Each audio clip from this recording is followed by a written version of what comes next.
Water, one of the most important elements of living, is used in many different ways, and with this comes the task of managing it.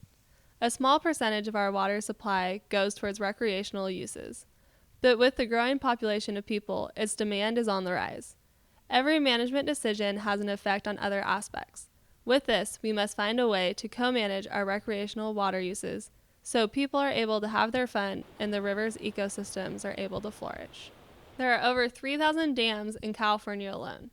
These structures provide water storage, hydropower, and are used for flood control. The flow of the rivers below these dams are completely regulated by the dam operators. They decide how much and how often water is released from the reservoirs. Here are hourly pictures of the unregulated Clavey River on the left and the regulated main stem of the Tuolumne River on the right. It is clearly seen here that the water levels in the Tuolumne fluctuates every day at quite a magnitude, whereas the water levels in the Clavey seems to stay pretty constant. The increased water levels seen in the regulated river above are referred to as boating flows. Every day, water is released from the dams so the rafters have high enough flows to make it down the river.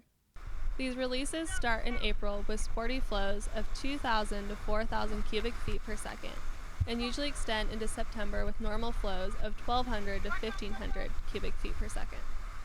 The natural flowing Sierran rivers, like the Clavey, experience a spring snowmelt recession curve in their hydrographs, whereas the regulated rivers experience a drastic drop in their flows with not much of a recession at all.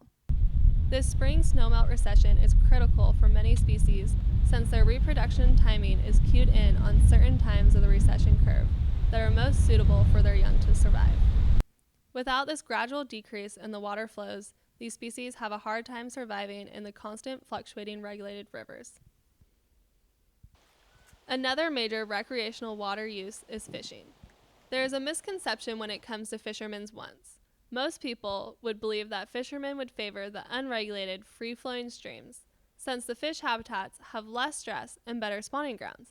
But, surprisingly, a lot of fishermen favor fishing below dams and regulated streams. The unregulated streams might get down to critically low flows, since they don't have any water supplied to them. And with this, the water temperature will increase, and the native fish who favor cold water will leave these streams and the non-native species will invade. Eric Holmes from the UC Davis Center for Watershed Sciences touches on this. I spend a lot of time out at the North Fork American, the unregulated river, just enjoying the ecosystem and the water temperature and swimming and the beauty of it. I spend more time looking for big fish in the regulated system. I'm really looking for those cold water species. I'm a trout specialist, and I really like the brown trout, and the Middle Fork American River with the cold water temperatures throughout the year provides that habitat to grow really large fish. And it's something not a lot of people really know. Hunting and bird watching on refuges are another recreational water use that is big in California. After our water system became dammed and completely altered, 90% of the wetlands were lost in California, and the regulated rivers were no longer able to naturally create new wetlands. When waterfowl migrate down south for the winter, they relied on these wetlands for survival. This is where the refuges start to come in. Refuges are highly managed habitats that mimic the lost habitat that the waterfowl need. Just in the Sacramento Refuge Complex, there's over 35,000 acres that are managed to keep these waterfowl habitats available. An important role in the refuges is water management. Refuges have seasonal marshes that are drained during late spring and summer, which encourage plant growth on the moist soil left behind.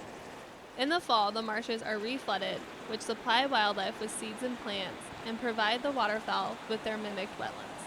The permanent ponds are also drained every 3 to 5 years to recycle nutrients and manage undesirable vegetation.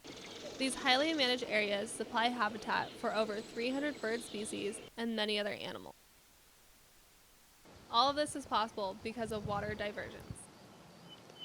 With dam relicensing coming up, major water management decisions will have to be made. Unfortunately, it is nearly impossible to give every water user what they need and want.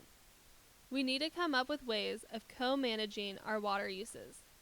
In the recreation portion of our water supply, Altering the flows released from the dams to mimic the spring recession curve could be beneficial for the riverine ecosystems, and the rafters would still get boating flows just earlier in the year. It is possible to be able to maintain all the water uses. It's just going to involve some giving and taking. With a well thought out water management plan, we can make this happen.